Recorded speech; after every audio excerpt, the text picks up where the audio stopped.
You are the balm of Gilead. You are the rose of Sharon. You are my peace in the midst of the storm. You are the air I breathe, oh Lord. You are the air I breathe, oh Lord. You are the balm of Gilead. You are the rose of Sharon. You are my peace in the midst of the storm. You are the air I breathe, oh Lord. You are the air I breathe, oh Lord. You are.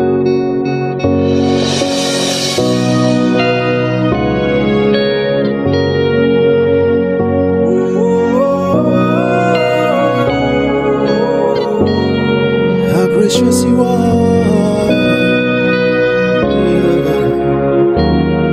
Arado sobra de cayano. Rira sobra. You are worthy of my praise. Lord, I thank you for your touch and your warm embrace. Your joy fills my heart. Lord, I'm so thankful. Lord, I thank you for your touch and your warm embrace. Your joy fills my heart. Lord, I'm so grateful. You are the balm of Gilead. You are the rose of Sharon. You are my peace in the midst of the storm. You are the air I breathe, oh Lord. You are the air I breathe, oh Lord. You are the balm of Gilead. You are the rose of Sharon. You are my peace in the midst of the storm. You are the air I breathe, oh Lord. You are the air I breathe, oh Lord. You are.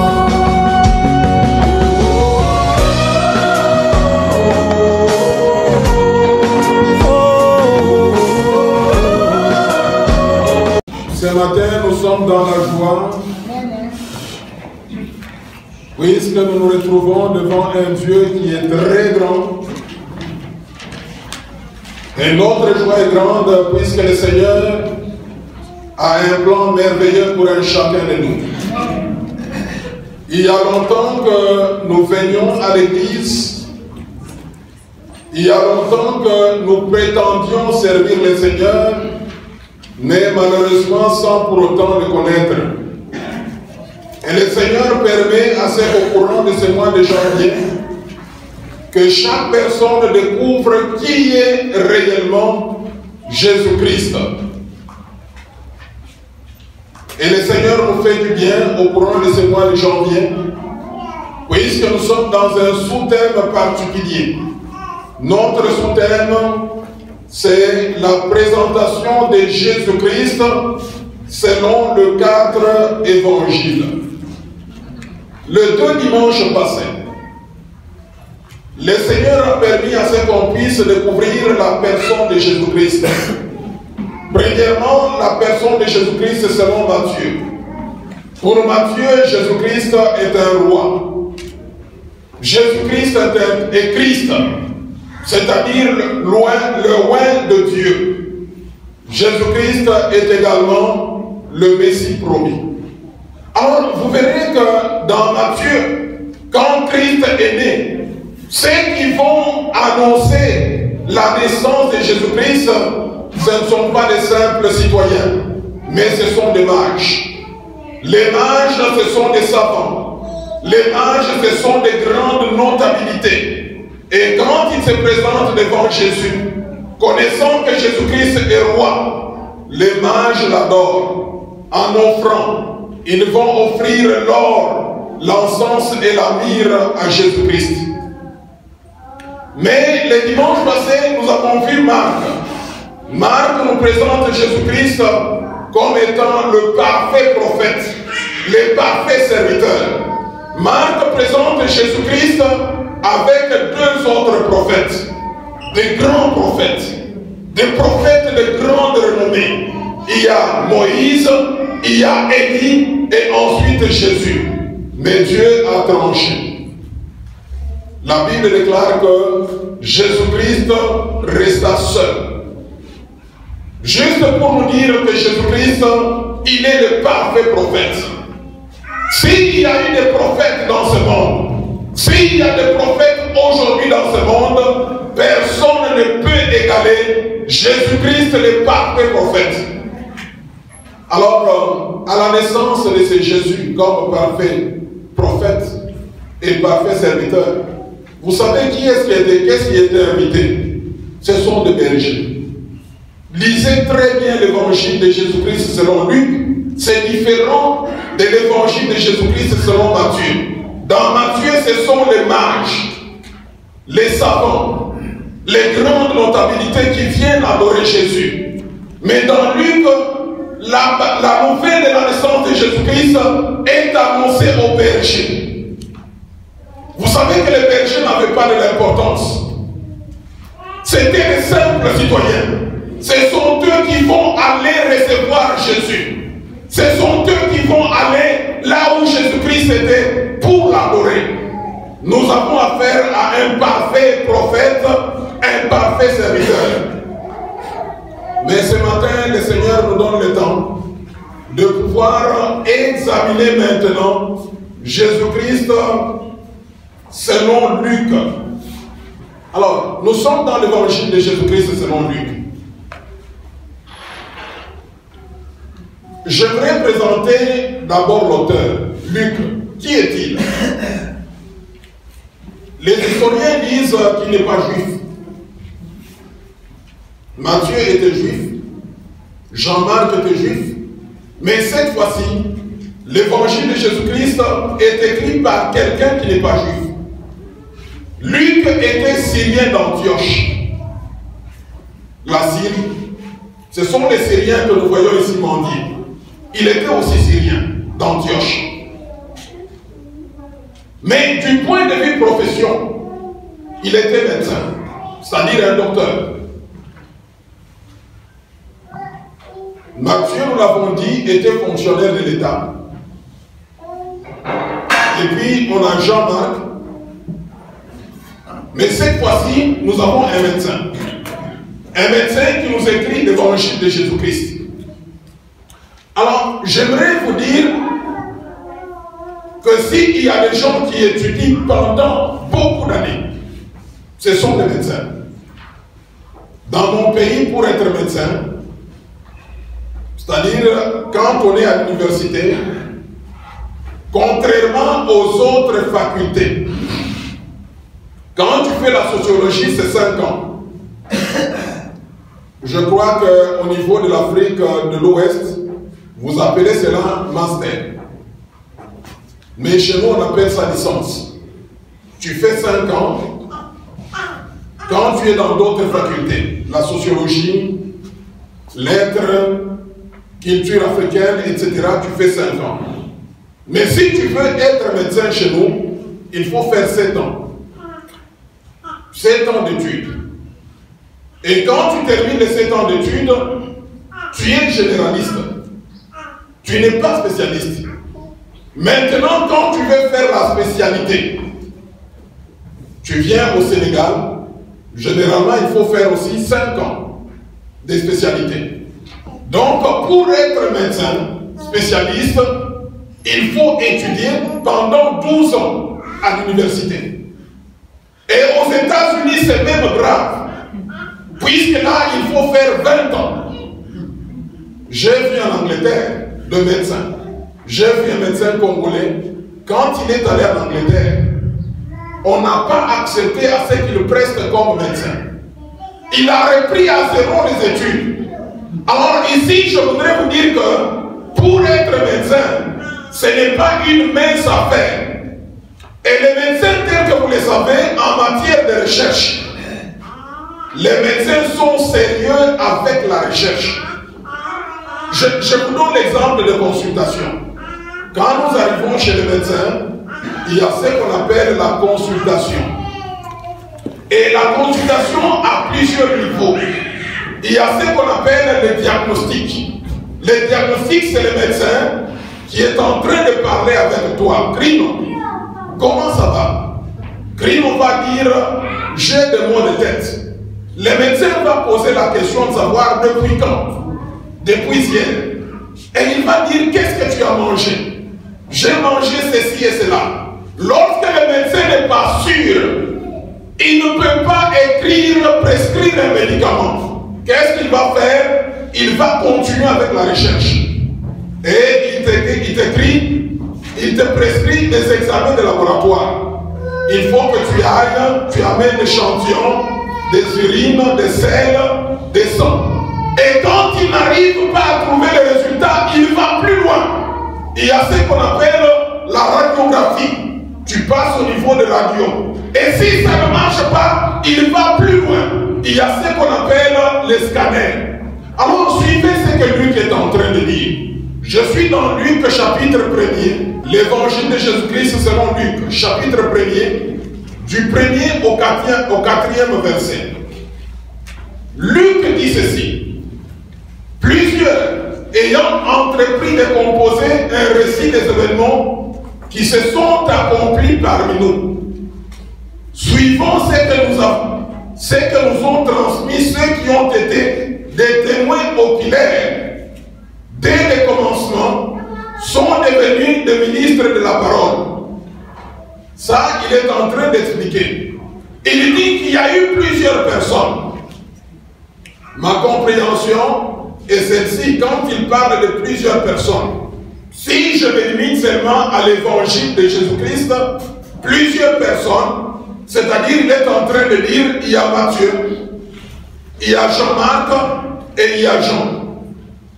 Plusieurs personnes ayant entrepris de composer un récit des événements qui se sont accomplis parmi nous. Suivant ce que nous ont transmis, ceux qui ont été des témoins oculaires, dès le commencement, sont devenus des ministres de la parole. Les témoins oculaires, c'est notamment Pierre était là, Thomas était là, Jacques, Jean était là, André était là, Barthélemy était là, Philippe était là. Ce sont des témoins oculaires, c'est-à-dire ceux qui ont vu Jésus avec leurs propres yeux, ceux qui ont entendu la voix de Jésus-Christ, la parole de Jésus-Christ. Nous, dans cette salle, nous ne sommes pas des témoins oculaires de Jésus-Christ. Personne n'a vu Jésus-Christ. Personne. Et lui aussi n'était pas témoin oculaire. Mais en tant que médecin, habitué à faire des recherches, dans le verset 3, il dit quoi? Il m'a aussi semblé bon, après avoir fait des recherches exactes. Amen. Amen. Mes amis, moi j'ai toujours dit que les écrits de Luc, il faut les prendre avec toute valeur, puisqu'il a fait des recherches exactes, comme un médecin. Vous savez que le médecin ne tâtonne pas. Je m'excuse, un bon médecin ne tâtonne pas. Ils font des recherches exactes. Luc a fait des recherches exactes. Raison pour laquelle, quand vous lisez l'évangile de Jésus-Christ selon Luc, vous verrez qu'il y a beaucoup de détails. Et quand vous lisez le deuxième livre qu'il a écrit, puisque Luc n'a pas écrit un seul livre dans la Bible. Au contraire, il en a écrit 2. L'évangile de Jésus-Christ selon Luc et les actes des apôtres. Alors, voyez la richesse contenue dans les actes des apôtres. Alors, qu'est-ce qui nous fait croire que c'est Luc qui a écrit les actes des apôtres? Vous verrez qu'est-ce qu'il dit. Dans le verset 3, il dit ceci. Il m'a aussi semblé bon, après avoir fait des recherches exactes sur toutes ces choses, depuis leur origine, de les exposer par écrit d'une manière suivie, excellent Théophile, afin que tu reconnaisses la certitude des enseignements que tu as reçus. Il est en train d'écrire à un excellent Théophile. Je crois, vous savez, quand le mot excellence, on ne l'applique pas à n'importe qui. À supposer que le président Gazouani soit ici, avec le premier ministre et les ministres, s'il m'était demandé de lui faire une adresse, un discours, je dirais quoi? Excellence, Monsieur le Président, Monsieur le Premier ministre et ministre. Le mot excellence, il est réservé à la personne d'une grande dignité. Et Luc, quand il écrit, il n'écrit pas à n'importe qui. Il est en train d'écrire à un excellent. C'est ce qu'il dit, excellent Théophile. Donc Théophile, c'est quelqu'un qui était élevé en dignité. Théophile, c'est quelqu'un qui a reçu Christ. Il a reçu les enseignements de Christ. Et la démarche de Luc maintenant, c'est de faire des recherches exactes pour permettre à ce que l'excellent Théophile, cet homme élevé en dignité, puisse bien comprendre la parole de Dieu.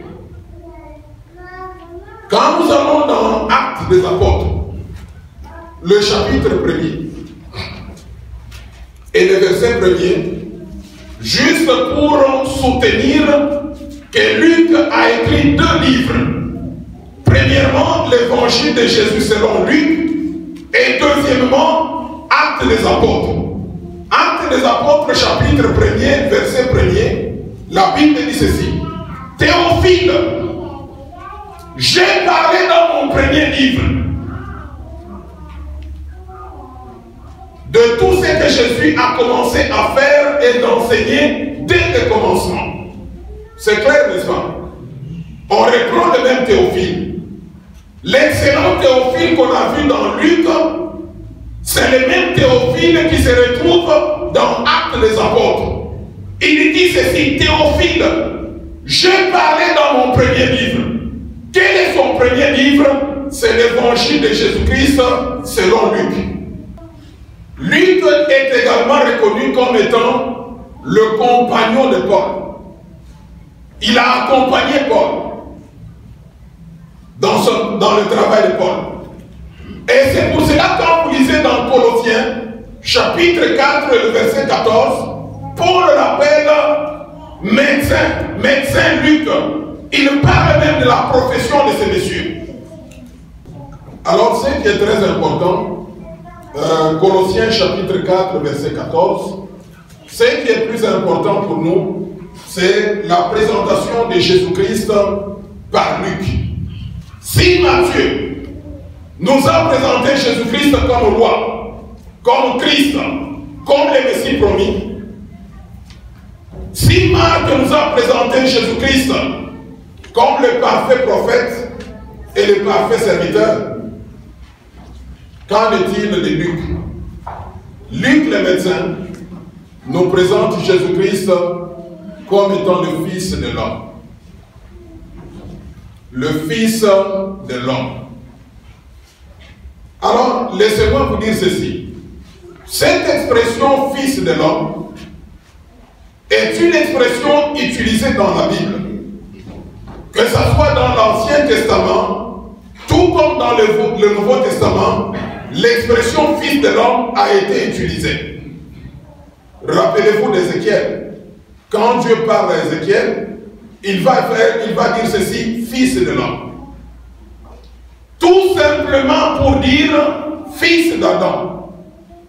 Tout simplement pour dire quelqu'un qui a la chair. Vous savez que nous les hommes, il y a deux écoles de pensée. La première école de pensée dit ceci, que l'homme est tripartite. C'est-à-dire l'homme a trois parties. Est-ce que vous connaissez cela? L'homme a trois parties. C'est différent du corps humain. Là, on parle de la tête, les troncs, les membres inférieurs et supérieurs. Mais ici, en théologie, on dit que l'homme est tripartite. C'est-à-dire quoi? L'homme a le corps. C'est ce que nous voyons. Malheureusement, le corps nous prend beaucoup de dépenses, hein, vous savez. J'ai toujours dit qu'on est artificiel. Alors moi-même, je me rappelle, avant que je ne sois travailleur, j'étais simple par rapport à mon corps. Généralement, je prenais un savon. Chez nous, il y a un savon là, qui était grand, qui s'appelait Zouri. C'était un savon de lessive. Lessive, vaisselle, etc. C'est ce que j'utilisais. Mais quand j'ai commencé à être travailleur, j'ai changé ces Rexona. Quand nous on grandissait, il y avait Rexona. C'est ça, tu as aussi utilisé ça. Rexona, Luxe, etc. Mais maintenant, quand vous voyez le corps d'un chacun de nous, tout ce que nous y mettons, c'est beaucoup de dépenses. Il y a d'abord un bon savon. Il y a ceux-là qui utilisent ce qu'on appelle les gels de douche. C'est un savon liquide, là tu mets, quand tu termines dans les aisselles, pour ne pas indisposer les autres, il y a les déodorants, n'est-ce pas? Un peu de parfum, nous coûtons trop cher. Nos sœurs n'en parlons pas, il faut faire un peu de maquillage. Et c'est ce qui fait qu'on arrive généralement en retard à l'église. Mais essayez de recalculer votre temps. L'être a trois parties, il y a le corps. C'est ce que nous voyons. La Bible est claire. La Bible dit que le corps ici, c'est juste une enveloppe. C'est comme l'enveloppe ici. Entre l'enveloppe et le contenu, qu'est-ce qui est important? Le contenu des soins. Là, ça peut être une belle enveloppe avec des fleurs, etc. Mais finalement, pour ouvrir déjà, on la déchire, n'est-ce pas? Pour ouvrir ça, on va déchirer. C'est ça le corps. Mais dans le corps, à l'intérieur du corps, il y a deux éléments importants. Il y a ce qu'on appelle l'âme. C'est une réalité invisible. Pour ceux-là qui ont fait la pédagogie, il est dit que l'âme, on la découvre par le comportement. L'âme, c'est le siège des sentiments. L'âme, c'est là où se trouve la pensée, c'est là où se trouve la volonté, etc. À part l'âme, il y a ce qu'on appelle l'esprit. L'esprit, c'est ce qui nous permet d'être en contact avec Dieu. C'est l'esprit qui nous donne la foi. C'est l'esprit qui nous amène à aimer la parole de Dieu. C'est l'esprit qui nous amène à aimer la prière. Raison pour laquelle, quand vous n'aimez pas la parole de Dieu, quand vous n'aimez pas l'église, ce n'est pas un problème de corps. Ne condamnez jamais votre corps. Même les problèmes de retard, ce n'est pas le problème de corps. C'est là à l'intérieur. Les deux réalités là qui sont invisibles. Il y a l'âme et l'esprit. Alors, je voulais dire ça, c'est la première école. Il y a une deuxième école de pensée qui dit que l'homme a deux parties. Il y a ce qu'on appelle l'homme extérieur. Tel que vous me voyez ici. C'est lui qui s'habille en chemise bleue. C'est l'homme extérieur. Mais le véritable homme, c'est celui-là qu'on appelle l'homme intérieur. J'aimerais vous rappeler ce que Paul Pierre Pierre écrivait à nos sœurs. Pierre va dire, vous les femmes, il ne faut pas avoir la parure extérieure. Ce qui est plus important, c'est la parure intérieure, l'homme intérieur. Alors, la pensée de Luc, quand il nous présente Jésus-Christ, Luc présente Jésus-Christ comme étant le Fils de l'homme. Le Fils de l'homme, c'est une expression qui veut dire tout simplement Fils d'Adam. C'est-à-dire quelqu'un qui a la chair. Et d'ailleurs, quand vous lisez très bien l'évangile de Luc, vous verrez que le Fils de l'homme, généralement, sortait de la bouche de Jésus-Christ lui-même. Il était très content de s'appeler Fils de l'homme. Il s'appelait le Fils de l'homme. C'était pour lui comme un titre. Et cela lui faisait de la joie. Mais j'aimerais assez qu'on puisse comprendre cet aspect. Le Fils de l'homme. Je vous renvoie à ce qu'on avait vu dans Matthieu. Matthieu chapitre 1er, du 1er au 17e verset, vous verrez qu'on avait vu la généalogie de Jésus-Christ. Généalogie, c'est-à-dire l'arbre des origines de Jésus. D'où est-il venu? Quand nous lisons dans Matthieu chapitre 1er, du 1er au 17e verset, il est dit généalogie de Jésus-Christ, fils de David, fils d'Abraham. On commence par citer Abraham et on descend jusqu'à ce qu'on arrive au roi David. Et on descend jusqu'à ce qu'on arrive à Joseph, le père nourricier de Jésus, et puis on parle de Jésus. Et cette généalogie, cet arbre des origines de Jésus-Christ, Matthieu l'a donné tout simplement pour justifier que Jésus-Christ est roi. Il est de la descendance. Il est descendant d'un roi. Et ce roi-là, c'est David.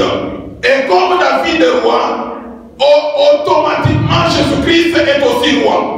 C'est comme en Afrique. En Afrique, on ne peut pas être roi si on n'est pas prince. N'est-ce pas vrai? Si on est de la famille royale, on a la chance de devenir roi. C'est ce que Matthieu est en train de faire. Mais quand vous voyez la généalogie que Luc présente, nous sommes dans Luc chapitre 3, versets 23 à 38. Vous allez lire ça à la maison. Donc, dans les évangiles de Jésus-Christ, le 4 évangiles, Matthieu, Marc, Luc et Jean, il y a deux généalogies. Une généalogie est dans Matthieu et une autre généalogie est dans Luc. Quand tu compares les deux généalogies, elles sont différentes. Pourquoi?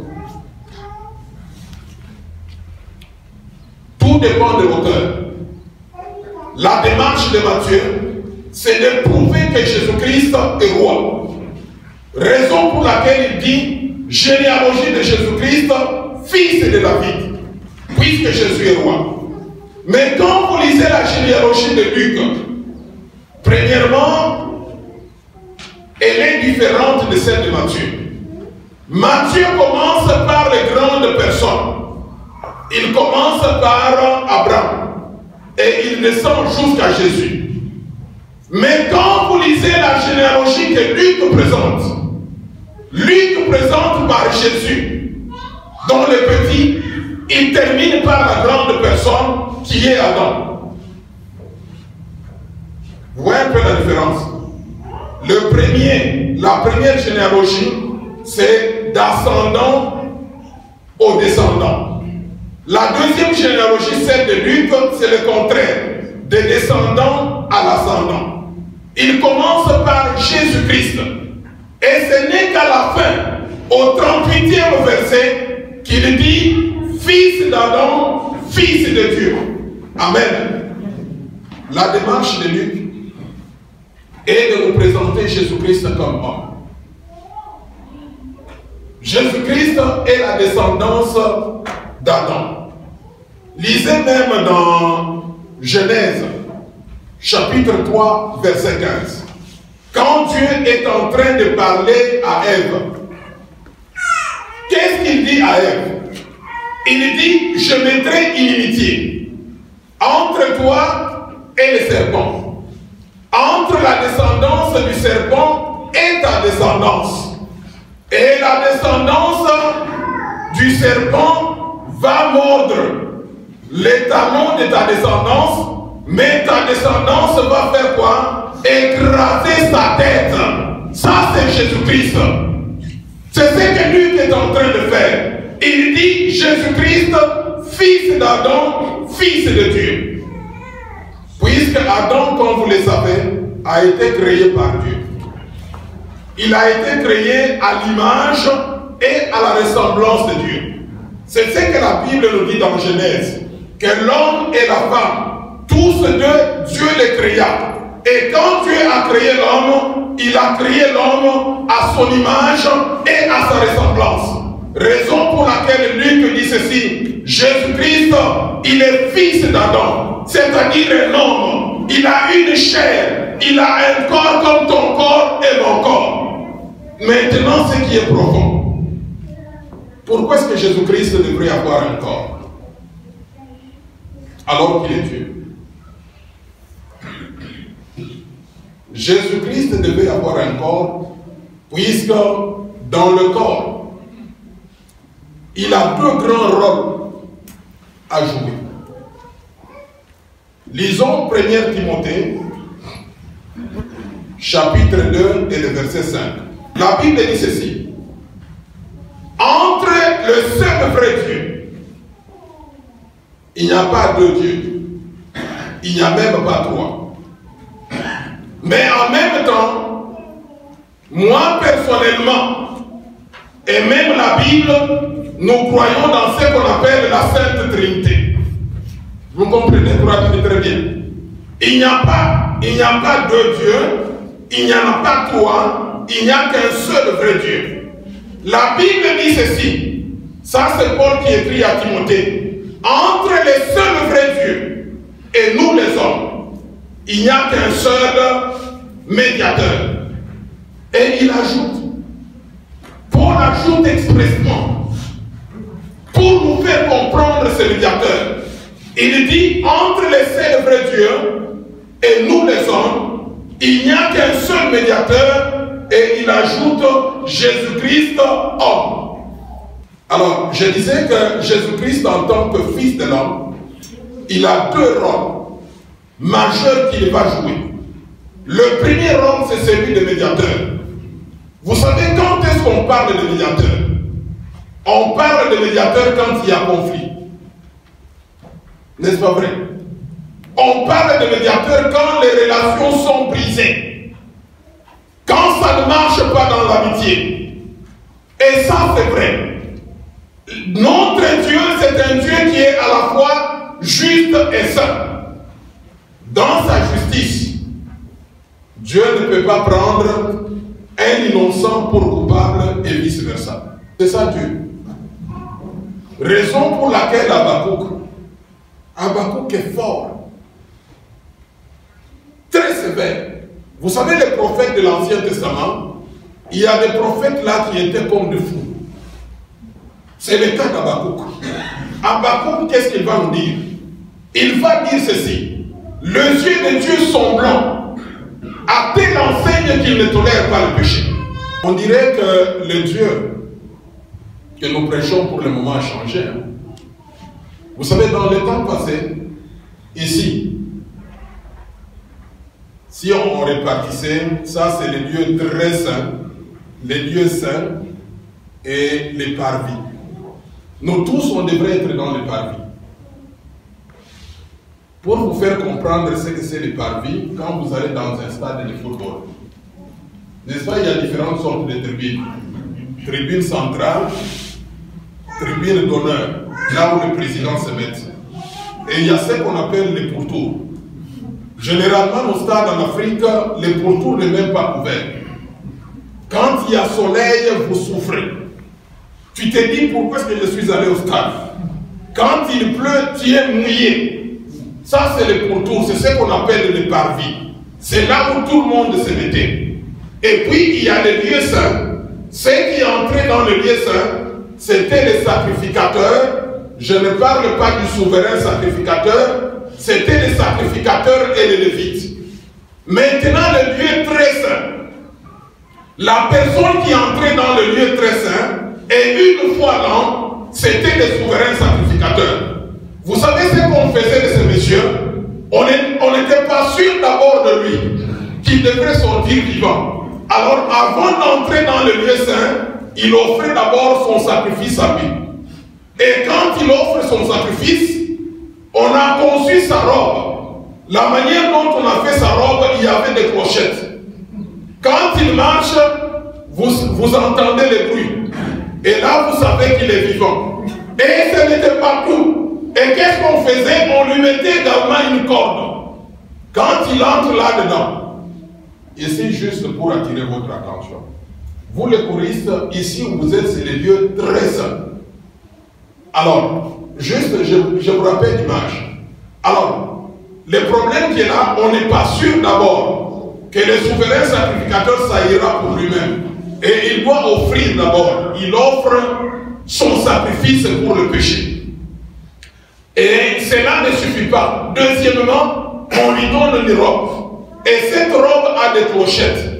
Des clochettes pour que les sacrificateurs et les lévites qui sont dans le lieu saint, quand ils marchent, quand il est vivant, ils vont entendre les clochettes. Et puis, ce n'était pas suffisant, on lui ajoute également une corde.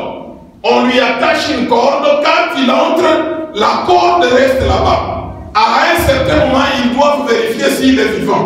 Il tire. Pour dire qu'il est vivant, il doit faire comme ça. Quand il fait comme ça, on sent qu'il est vivant. Alors, juste pour vous dire que notre Dieu, c'est lui qu'on appelle Elohim, le Dieu pluriel. C'est lui qu'on appelle Yahweh. Il est à la fois juste et saint. Alors, dans sa justice, il ne peut pas prendre un innocent pour un coupable. Et vice-versa. Deuxièmement, comme il est saint, Habakkuk dit ceci: les yeux de l'Éternel sont blancs, à telle enseigne qu'il ne tolère pas le péché. C'est un Dieu qui ne tolérait pas le péché. Et comme conséquence, il s'est automatiquement séparé d'avec nous. Puisque nous les hommes, on était pécheurs. Dieu était loin. Il était au ciel et nous étions sur la terre. Mais il a fallu que, comme Luc nous présente, que le Fils de l'homme, Jésus-Christ, qu'il porte un corps comme le nôtre, avec pour mission d'être le médiateur. Amen. Jésus-Christ a commencé à faire le rôle de médiation. Vous savez, les médiateurs, la médiation, ça prend beaucoup de temps. Il faut entendre tout le monde. Et la personne qui est mieux disposée à le faire, c'est Jésus-Christ, puisqu'il a existé avant. Il est en Dieu. Amen. Il connaît qui est Dieu. La Bible dit ceci, on verra dans Jean. Puisque Jean nous présente Jésus-Christ comme étant le Fils de Dieu. Jean dit ceci, au commencement était la parole. Et la parole était avec Dieu. Et la parole était Dieu. Donc Jésus-Christ a commencé ce travail de médiation. Il a parlé avec Dieu le Père. Qu'est-ce qui ne va pas avec les hommes? Qu'est-ce que l'homme a fait? Qu'est-ce que la femme a fait pour que vous soyez en conflit? Il a entendu de la part de Dieu. Et il est venu également vers les hommes. Et pour être parmi les hommes, il a fallu que Jésus-Christ porte un corps comme le nôtre. Et la Bible déclare, il a été comme nous. Il a été tenté à tous égards. Donc on n'a pas d'excuse. Jésus-Christ a été tenté à tous égards. Cela signifie quoi? C'est-à-dire, il a été tenté dans l'impudicité. Il ne faut pas dire c'est difficile. Moi, je n'arrive pas à Jésus-Christ a été tenté à tous égards dans l'impudicité. Il a été tenté dans le vol. Il a été tenté dans la boîte. Rappelez-vous de la tentation de Jésus-Christ dans le désert. Il est passé partout. Le diable vient. De nos jours, si le diable venait à toi, il te dit, crie non. N'est-ce pas que tu es prophète de Dieu? Si tu es prophète de Dieu, transforme ces pierres en pain. Il va refuser de le faire. Il va le faire, c'est pour la gloire. Tout le monde saura qu'il y a un jeune prophète qui a transformé le pain, le pierre en pain. Mais Christ a refusé. Christ a refusé. Il a dit quoi? L'homme ne vivra pas de pain seulement, mais de toute parole qui sort dans la bouche de Dieu. Et finalement, on lui a dit, on l'a élevé. On a dit, si tu tombais là, Dieu va ordonner à ce que les anges viennent. Ils vont te prendre dans leurs mains pour que tu ne te heurtes pas. Michel, tu as cette occasion-là. On te met là au-dessus du stade. Et le diable dit, si tu tombes, les anges vont te recueillir pour que tu ne te heurtes pas. Et tous les Mauritaniennes sont là. N'est-ce pas, on est prêt à le faire? On est prêt à le faire. On va marquer un but. Et d'ailleurs, un but à marquer à l'étranger vaut. Alors Christ a refusé. Alors il fallait que Christ, en tant que médiateur, il porte un corps comme le nôtre. Il était aussi comme nous. La Bible dit qu'il avait de fois faim. Rappelez-vous, il avait soif. Quand il était en entretien avec la femme samaritaine, ce n'est pas seulement la soif, il y avait aussi la faim. Raison pour laquelle les apôtres sont allés chercher de la nourriture. Jésus-Christ a aussi pleuré. Et d'ailleurs, rappelez-vous, le verset le plus court de la Bible, c'est quoi? Jésus pleura. Il était comme nous. Il a compris qu'est-ce qui n'allait pas. Et finalement, il a fait le travail de réconciliation. Il a fait la médiation. Il a fait cela sur la croix de Golgotha. Et la médiation faite par Jésus-Christ sur la croix de Golgotha est double. Il a fait une médiation qu'on appelle verticale. Il nous a réconciliés avec Dieu le Père, homme et Dieu le Père. Il a fait également une réconciliation horizontale. Il nous a réconciliés. Aujourd'hui, les Sénégalais peuvent se mettre et même se marier avec les Togolais. Dans le passé, c'était difficile. Mais aujourd'hui, on a de tels mariages. On a des Congolais qui se sont mariés avec les Congolais de l'autre côté de Brazzaville. Nous avons des Ivoiriens qui se marient avec les Burkinabés, alors que dans le passé, c'était des rapports esclaves-maîtres. Mes amis, il n'y a que Jésus-Christ qui a pu faire cela. Et il a fait cela puisqu'il est le Fils de l'homme. Il est le Fils de l'homme pour le premier rôle, la médiation. Le deuxième rôle, en tant que Fils de l'homme, c'est le rôle de rédempteur. Le rédempteur, c'est qui? Un rédempteur, c'est quelqu'un de ta famille, quelqu'un de ta parenté, et il a le droit de te racheter. Quand tu es en prison, la personne qui va te rendre visite, c'est celui qu'on appelle le rédempteur. Quelqu'un de ta famille, il a le droit de te défendre, il a le droit de payer la rançon. C'est celui-là qu'on appelle le rédempteur. Christ aussi.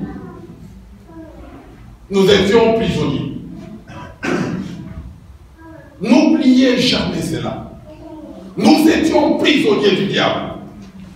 Nous étions prisonniers du péché. Pour ceux-là qui sont chrétiens pour le moment, ils le comprennent. On ne dormait pas. Lorsque nous étions sous l'emprise du diable, on ne dormait pas. Mais aujourd'hui, vous dormez tranquillement, seul dans votre chambre. Mais rappelez-vous dans le passé, c'était possible. Mes frères et sœurs, c'était possible. Ah, vous cachez votre vie. Moi, j'ai vécu cela. Je connais le verbe de coucher. Quand j'étais en 3e des humanités. Petit encore. Chez mes parents. La nuit, ils sont en train de regarder la télévision. Je sors de la chambre. Portée disparue. Je rentre le matin. je connaissais les verbes de coucher. On était prisonniers, prisonniers du diable, prisonniers de péché. Mais aujourd'hui, je dors tranquillement. Quand tu viens chez moi, d'ailleurs, ma chère, tu as la chance. Hein? Je sors seulement le matin, je vais au travail, et le soir, si à 16 h, je suis chez moi. De 16 h jusqu'au petit matin. Même si tu mettais une caméra, la caméra va attester. Nous étions dans le passé prisonniers. Mais il y a quelqu'un qui est venu, les rédempteurs. Quelqu'un de notre parenté, de notre famille. Si Jésus-Christ aurait resté Dieu, il ne devrait pas être de notre parenté. Quelqu'un de ta parenté, c'est quelqu'un qui te ressemble. Et c'est ainsi qu'il a pris un corps comme le nôtre pour appartenir à notre famille. Et cela lui a donné le droit de nous défendre, le droit de nous racheter. Et il a fait cela.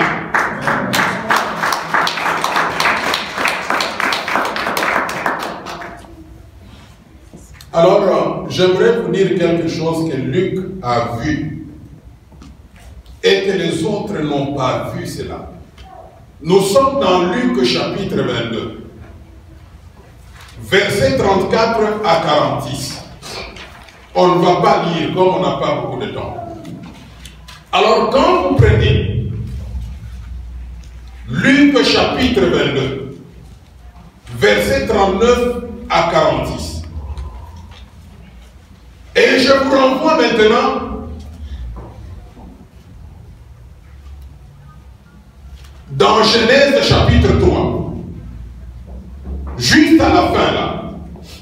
Dans Genèse chapitre 3 à la fin, il y a quelque chose qui se passe. Quand Dieu a constaté que l'homme et la femme, Adam et Ève ont péché, qu'est-ce que Dieu a fait? Il les a chassés du jardin d'Éden. Et la Bible dit ceci. La Bible dit ceci. Dieu a placé des chérubins. Chérubins, c'est une catégorie d'anges. Vous savez que parmi les anges, il y a des catégories. Il y a ce qu'on appelle archange. C'est par exemple Michael. Michel ou Michael. C'est un archange. Ce sont des anges combattants. Quand il y a la guerre, c'est cet ange que Dieu envoie. Il y a aussi ce qu'on appelle les séraphins. Rappelez-vous de la vision d'Ésaïe.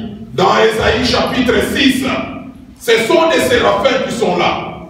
Mais les chérubins, ce sont des anges protecteurs. Et même sur l'arche de l'alliance de Dieu, avec les enfants d'Israël, l'arche de l'alliance, sur le couvercle, il y avait 2 chérubins. Le rôle des chérubins, c'est la protection de la sainteté de Dieu. Alors, voyez comment est-ce que Dieu est saint. Raison pour laquelle la Bible, en parlant de la sainteté de Dieu, généralement, on les cite 3 fois. Saint, Saint, Saint, l'Éternel Dieu Tout-Puissant. Juste pour dire que Dieu, il est la toute sainteté. Et la sainteté de Dieu est même protégée. Dieu va mettre des chérubins à l'entrée du jardin d'Éden avec une épée flamboyante. Et qu'est-ce que Dieu va dire? Dieu va dire, il ne faut pas que l'homme et la femme aillent toucher à l'arbre de vie. Puisque si l'homme et la femme toucheraient à l'arbre de vie, ils auront la vie éternelle. Alors qu'ils étaient déjà en conflit avec Dieu. Mais quand vous lisez Luc chapitre 22, versets 39 à 46, Jésus-Christ, fils de l'homme, spirituellement, il va entrer dans un jardin.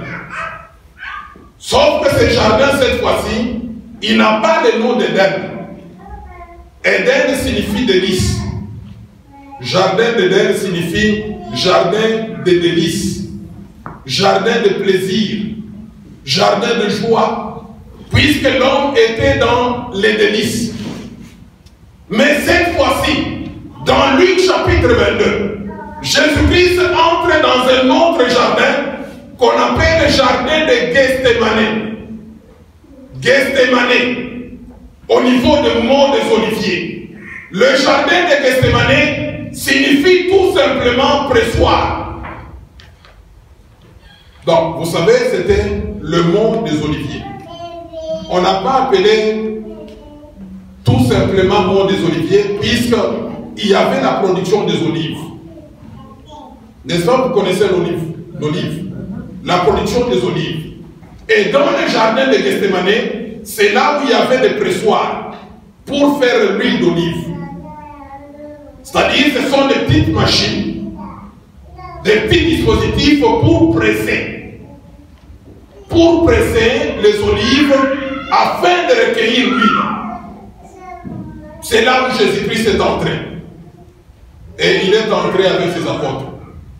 Vous connaissez l'histoire, il va laisser le 9 apôtres là-bas, à une certaine distance. Vous 9 restez là-bas, et il avance avec 3. Qui sont ces 3-là?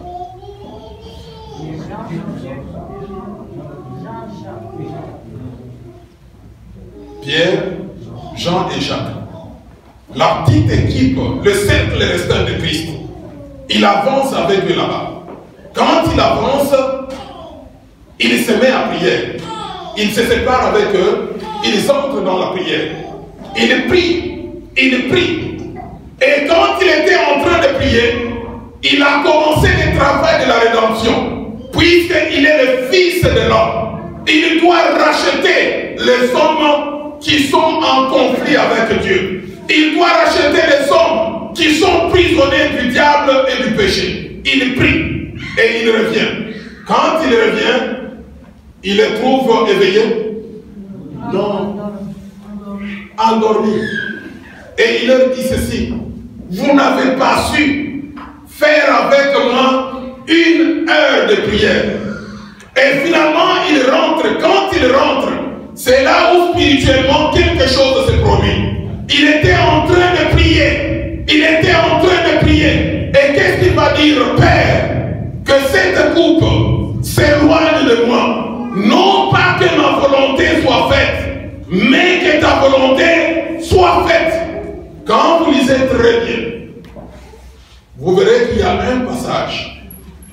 Il n'y a qu'un médecin qui pouvait voir cela. Puisqu'un médecin, c'est un homme de recherche. Lui qui écrit quoi? Il écrit que quand Jésus-Christ parlait, il y a eu même un ange qui est venu. Et puis par après, qu'est-ce qu'il a constaté? Il a constaté que la sueur qui sortait de Jésus-Christ était quoi? Était comme des gréements de sang.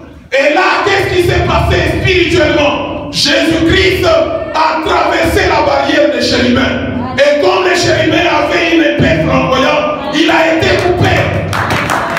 Il a été touché par les chérubins. Et il est allé toucher à l'arbre de vie. Raison pour laquelle la Bible déclare à tous ceux qui l'ont reçu, ils ont le pouvoir d'être appelés enfants de Dieu. Si quelqu'un croit en Jésus-Christ, il ne va pas périr, mais il aura la vie éternelle. Notre Rédempteur, il a touché à l'arbre de vie. Et là, personne d'autre ne pouvait le voir si c'était ce médecin. Il a fait des recherches exactes. Et il a compris cette vérité. Il a compris que le chemin du jardin d'Éden qui conduit à l'arbre de vie était bloqué par les chérubins. Et les chérubins étaient armés avec une épée flamboyante. Et il fallait que spirituellement, le Fils de l'homme, Jésus-Christ, qu'il entre aussi dans un jardin. Mes amis, un combat de boxe, lorsqu'on perd sur le ring, on ne récupère pas en dehors du ring. Il faut entrer sur le ring. L'homme a perdu dans le jardin d'Éden. Il fallait que le Fils de l'homme entre également dans un jardin, et cette fois-ci dans le jardin de Gethsémane, pour faire la revanche. Et il est passé par là. L'épée l'a touché. Puisqu'il est le Rédempteur, il a pris ta place et ma place. Amen. Et s'il faut chercher à comprendre cela, il a pris ta place et ma place.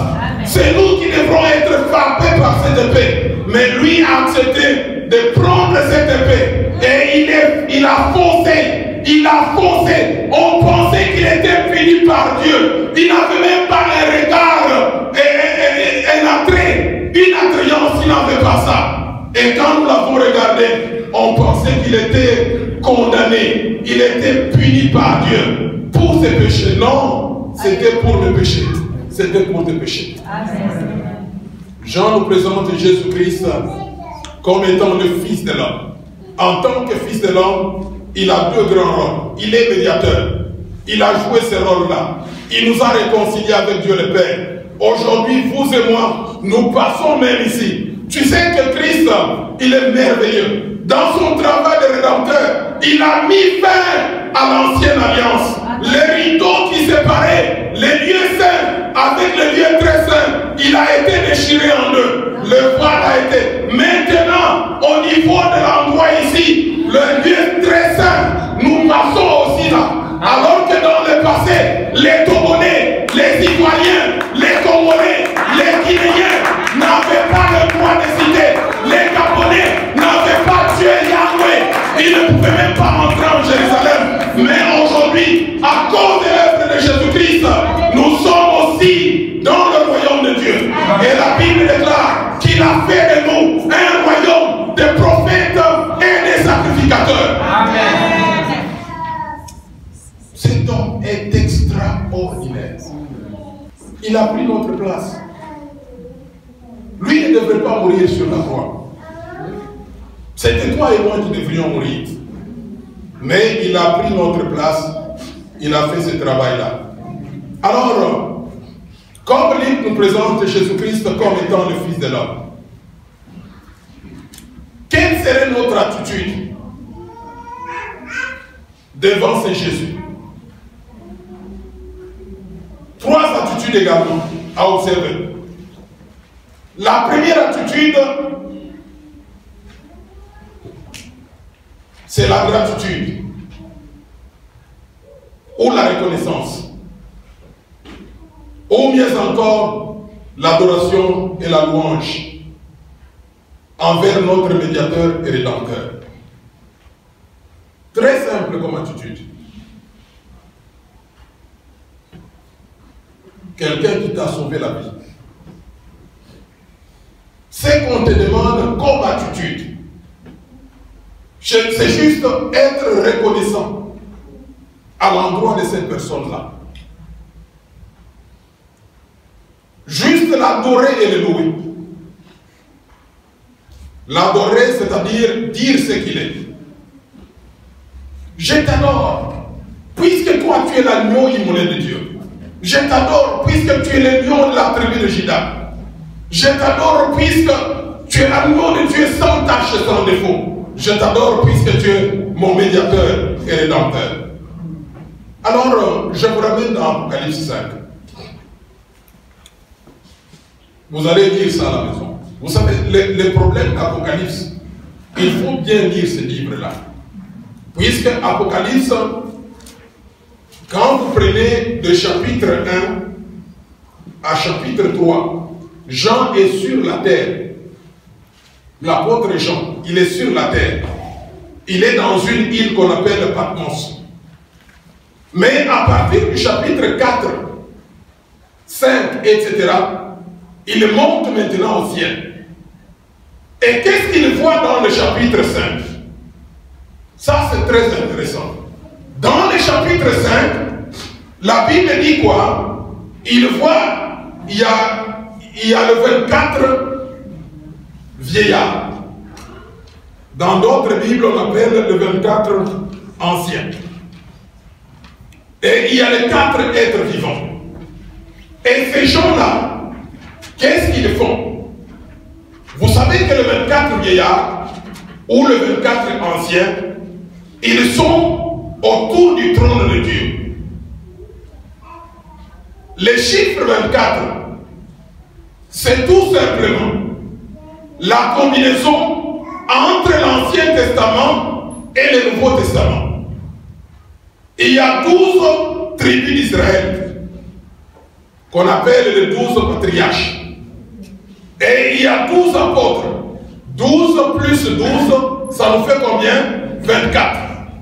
Donc il y a autour du trône de Dieu, nous allons retrouver le croyant de l'Ancienne Alliance.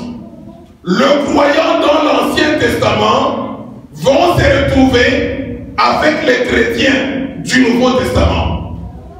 Donc ces gens-là, qu'est-ce qu'ils vont faire? Ils vont se prosterner. C'est-à-dire tomber face contre terre. Ils vont enlever leur couronne.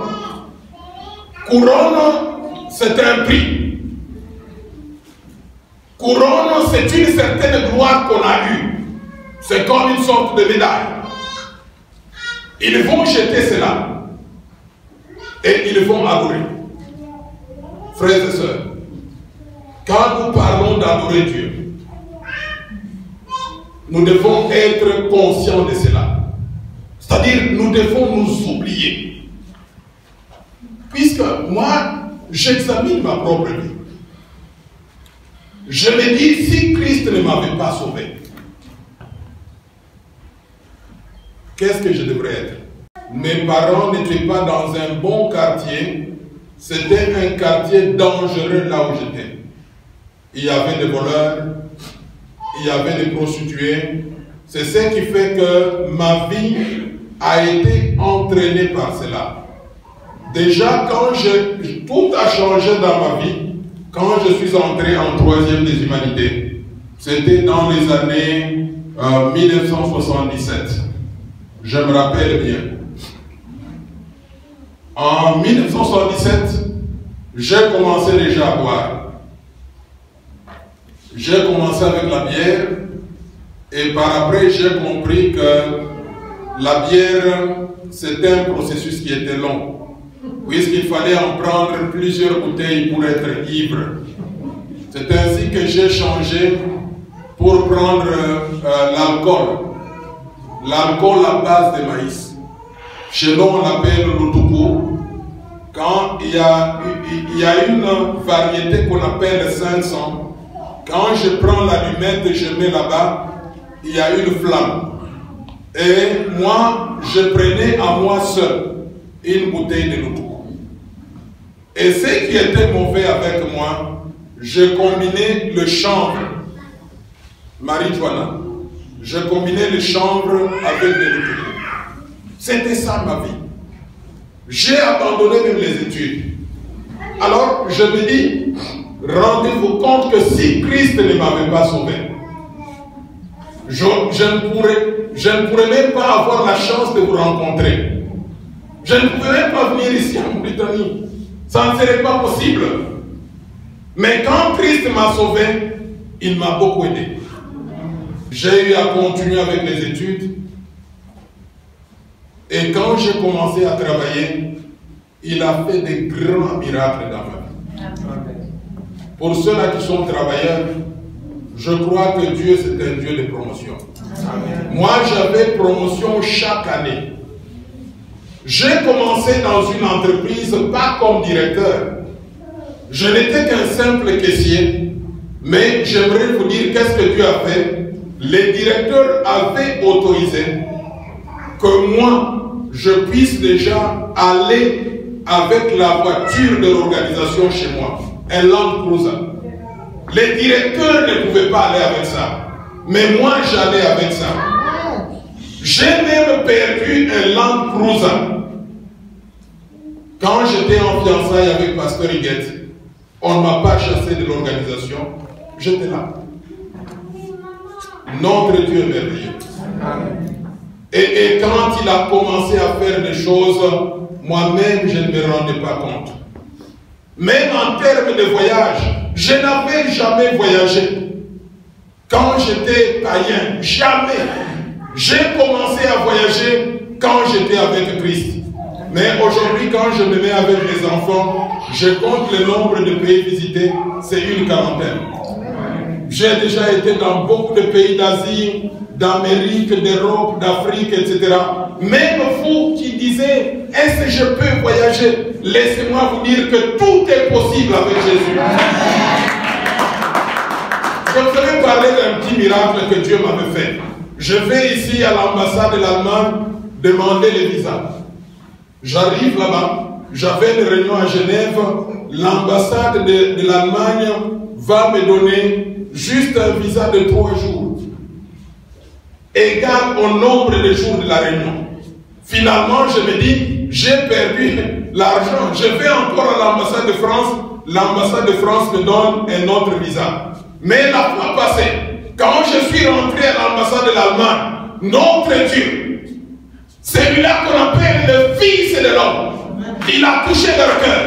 Vous savez, ils m'ont donné un visa de 4 ans. Pour le moment, j'ai un visa de 4 ans.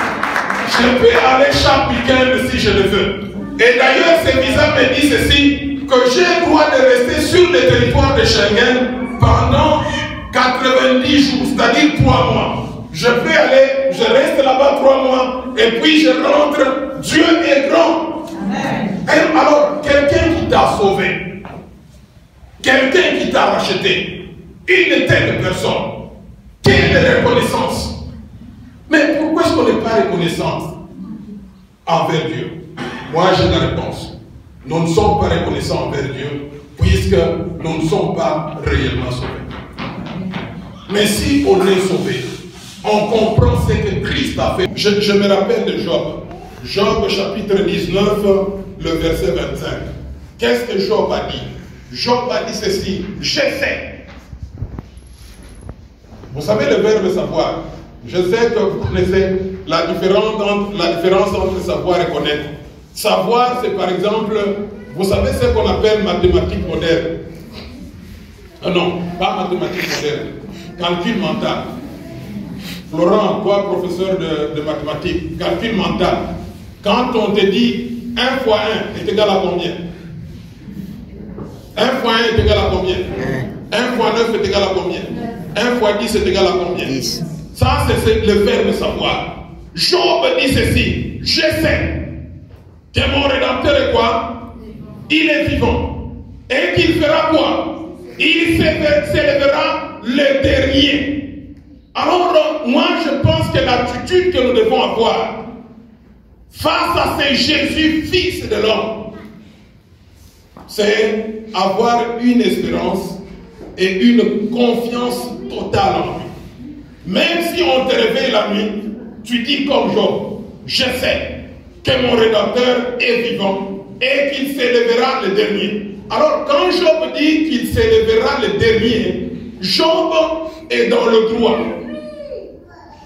Vous savez, dans le droit, qui s'élève le dernier? Quand on est dans un tribunal, c'est le juge. Dans un stade de football, j'aime beaucoup ce musicien congolais. Un musicien congolais a dit ceci, dans un stade de football, il y a plusieurs sifflets. N'est-ce pas? Maintenant, avec les vuvuzela là, il y a plusieurs sifflets. Mais le musicien congolais a dit que les sifflets qui importent le plus, c'est les sifflets de qui? De l'arbitre central. Mon frère et ma soeur, les gens peuvent te condamner. Les gens peuvent parler mal de toi. Les gens peuvent dire que tu es fini. Ne t'inquiète pas. Si Jésus-Christ, le Fils de l'homme, est là, et l'espérance en lui, et la confiance totale en lui, et tu dois comprendre que seul les sifflets de Jésus-Christ importent le plus. Quand les gens diront qu'il va mourir, mais attends seulement les sifflets de Jésus. Même vous qui n'êtes pas mariés, vous savez, c'est comme un médicament. Chez nous, on dit Kuchelewa, la péremption. Même si vous n'êtes pas marié, même si l'âge avance, mais pour autant que Jésus-Christ n'a pas encore sifflé, et de l'espoir. Il y a de l'espoir pour quiconque vit. Un jour, il va siffler. Vous savez, quand il va siffler, tu auras un mariage, tu te maries comme ça, la première semaine, on t'achète un véhicule. La deuxième semaine, on t'achète une maison. La troisième semaine, tu voyages en Europe. Tout cela est possible avec Jésus. Job dit ceci, je sais que mon Rédempteur, il est vivant. Et il s'élèvera le dernier. Et je crois fermement cela. Et cette année, c'est une année de grâce. Cette année, c'est une année d'exaucement. Et cette année, c'est une année de miracle. Amen. Alors quand cela arrivera, même si je suis absent, appelle-moi, je répondrai à ton invitation. Amen. Je vais venir à ton mariage. Troisième attitude. Lui appartenir à 100%. Eu égard à son œuvre rédemptrice sur la croix de Golgotha. Nous sommes dans 1 Corinthiens, chapitre 6, verset 20. La Bible déclare, nous avons été rachetés à grand prix. Si cela est vrai, nous devons nous appartenir à Christ Jésus. Que notre âme, que notre corps, que notre esprit appartiennent à Jésus.